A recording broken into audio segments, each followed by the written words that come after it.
अस्सलाम वालेकुम dear students.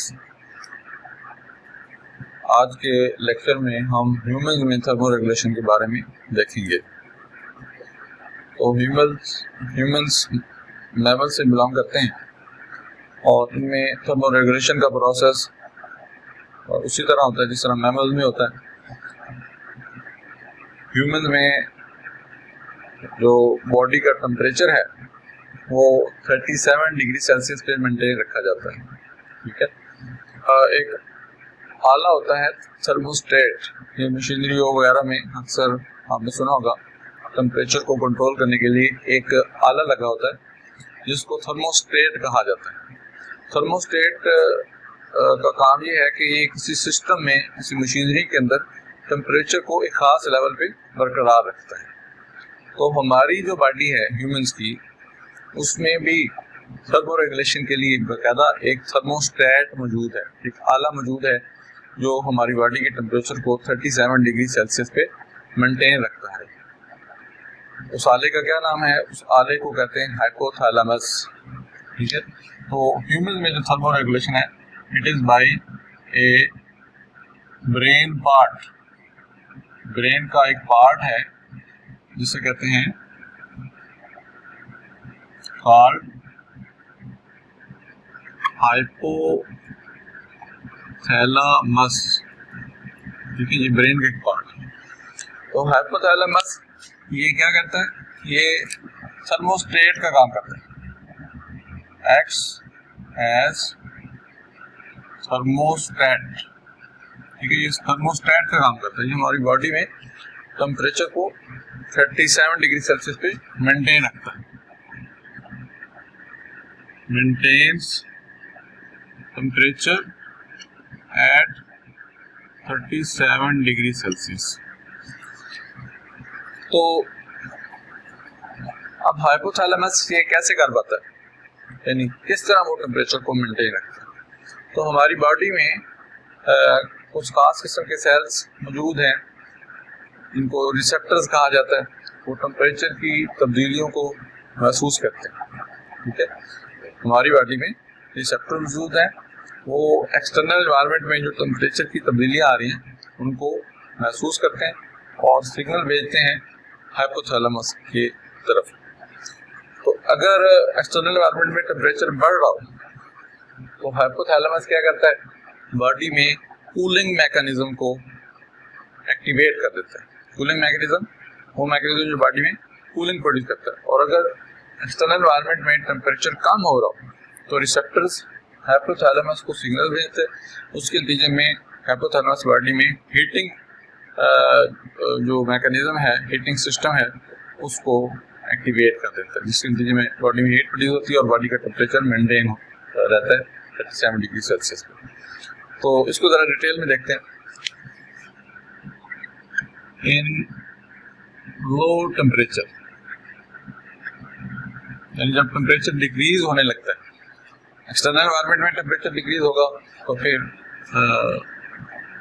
ये जो सेट पॉइंट है 37 डिग्री सेल्सियस बॉडी का इंटरनल टेम्परेचर, ये भी डिक्रीज होगा। ठीक है, ये भी डिक्रीज है। तो अब उसके नतीजे में क्या होता है? हाइपोथैलेमस क्या करता है? Low temperature, role of hypothalamus, इसका क्या रोल? तो हाइपोथैलेमस के अगर हम रोल को देखें लो टेम्परेचर में, तो ये क्या करता है? It starts heat production. Metabolism के जरिए जो हीट प्रोड्यूस हो रही होती है उसको स्टार्ट कर देता है। अब ये हीट प्रोडक्शन कैसे होती है? By number 1 shivering thermogenesis.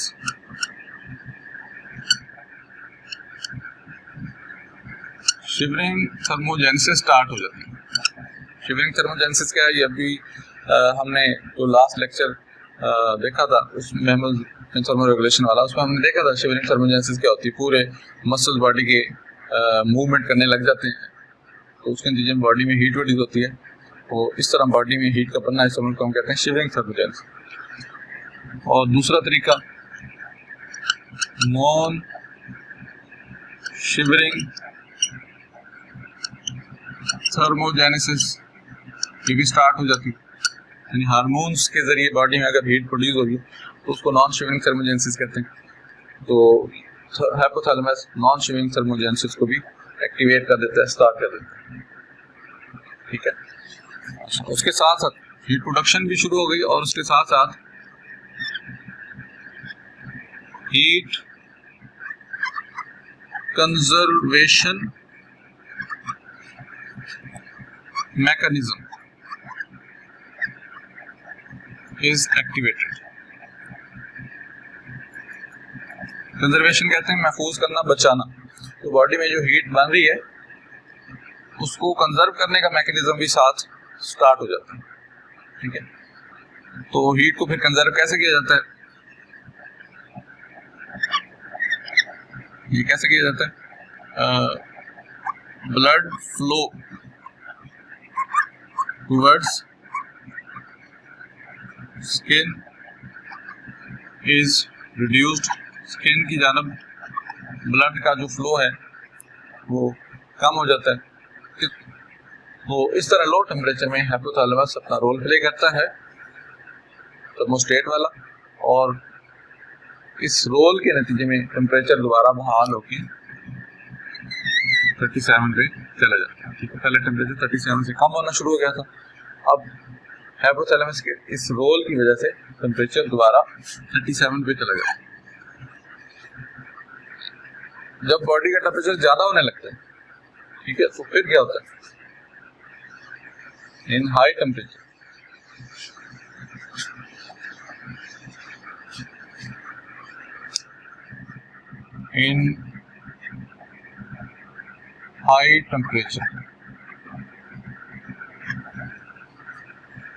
तो ऐसी सूरत में हाइपोथैलेमस का जो रोल है उसमें सबसे पहला जो इसका रोल है वो ये है कि बॉडी में हीट की प्रोडक्शन स्टॉप हो जाती है। Metabolic heat production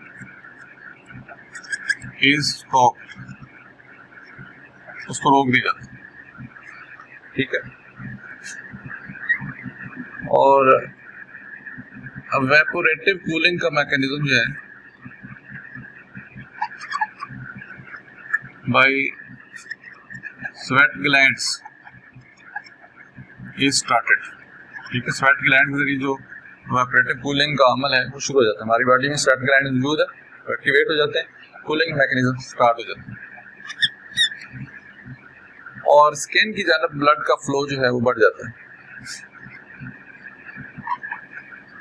blood flow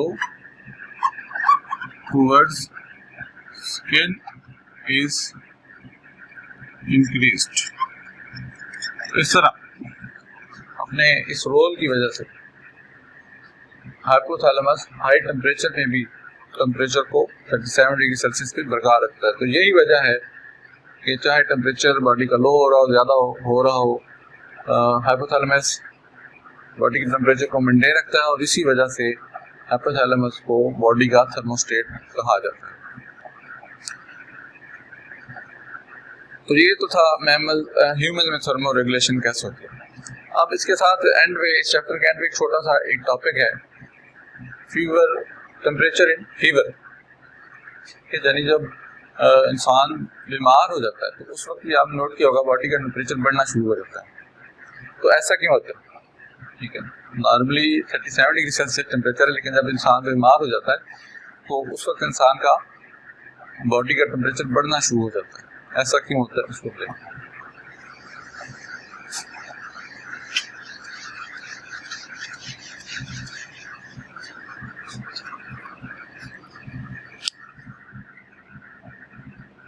temperature in fever, तो बुखार में टेम्परेचर का बढ़ जाना, इस कंडीशन को कहते हैं पायरेक्सिया।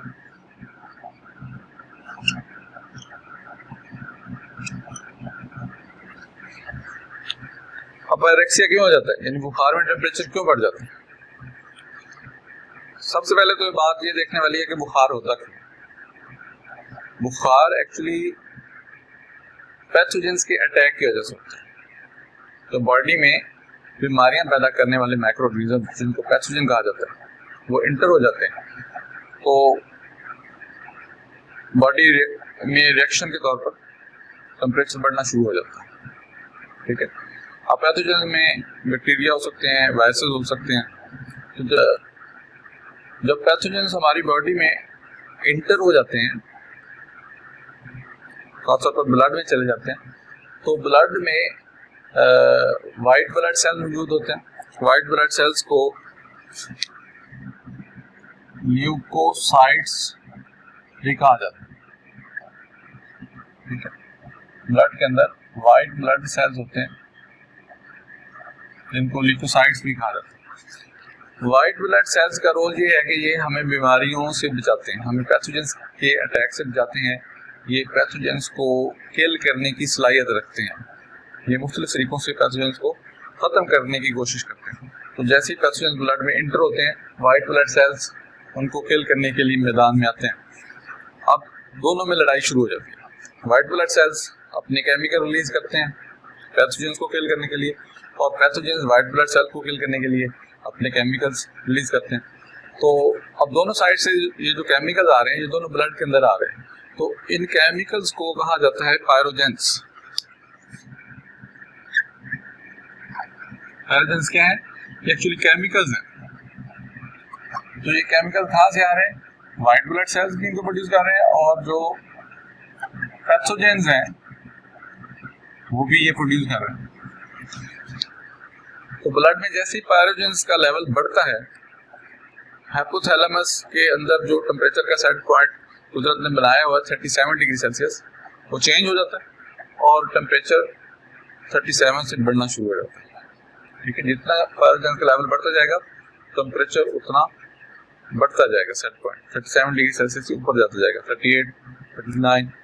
ठीक है, तो अब ये जो टेम्परेचर का बढ़ जाना है बुखार में, ये एक तरह से हमारे लिए नेमत होता है, मफीद होता है, क्योंकि इससे बॉडी का जो मुदाफ़ती निज़ाम है वो एक्टिवेट हो जाता है और मज़ीद वाइट ब्लड सेल्स मैदान में आते हैं और पायरोजेंस और पैथोजेंस को किल करने की कोशिश करते हैं। तो इस तरह बुखार में टेम्परेचर जो है वो हमारी बॉडी का बढ़ जाता है। लेकिन अगर ये सूरत ज़्यादा देर रहे, टेम्परेचर ज़्यादा हो जाए और ज़्यादा देर बॉडी का टेम्परेचर 37 डिग्री सेल्सियस से ऊपर मेंटेन रहे, तो फिर ये ख़तरनाक सूरत हाल है और डेथ हो सकती है। क्यों डेथ हो सकती है? क्योंकि एंजाइम फिर हाई टेम्परेचर पे डीनेचर होना शुरू हो जाता है। हमारी बॉडी के जितने भी एंजाइम हैं वो 37 डिग्री सेल्सियस पे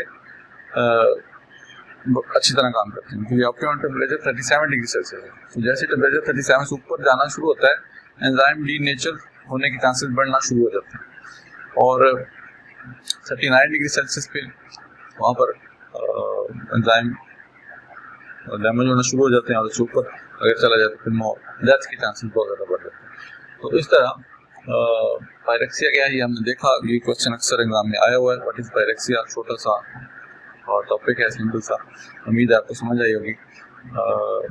यहाँ पर ये आपका चैप्टर 15 जो है ये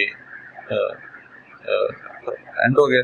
उसके बाद हम इंशाल्लाह चैप्टर 16 शुरू करेंगे।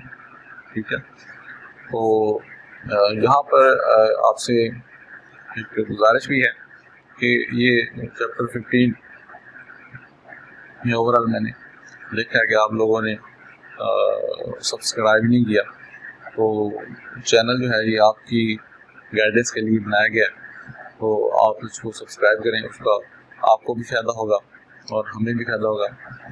आपको क्या फ़ायदा होगा? आपको रेगुलर जो भी लेक्चर आएगा आपको उसकी अपडेट मिलती रहेंगी और हमें इसका ये फ़ायदा होगा कि हमारी भी थोड़ी सी हौसला अफजाई हो जाएगी। ठीक है, तो उम्मीद है आपको सारी बातें समझ आई होंगी। बहुत शुक्रिया। अल्लाह हाफ़िज़।